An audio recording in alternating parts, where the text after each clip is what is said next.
Hi, and welcome to another coffee break with Formation. So let's talk about Leetcode. Leetcode feels like the innovation of the decade in engineering interviews. Despite there being infinite pathways that people take to break into software engineering, I don't think I've met a single engineer gunning for some of the top companies that hasn't done at least some leak coding. And a lot of people wear the number of leak codes that they've done almost like a badge of honor. Um, I'm definitely not here to bash leak code. In fact, I think it's very necessary. However, it is in no way sufficient.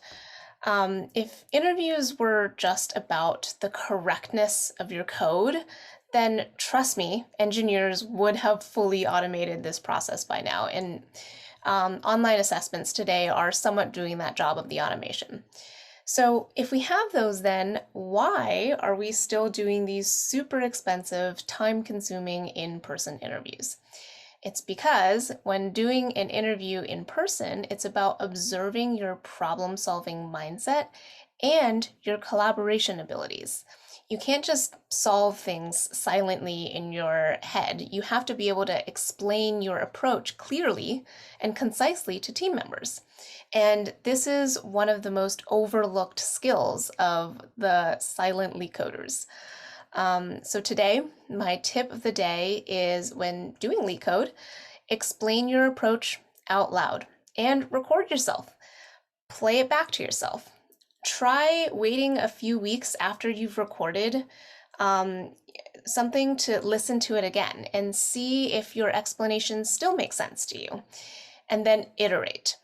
Try adding some examples. Try removing any filler words that you notice.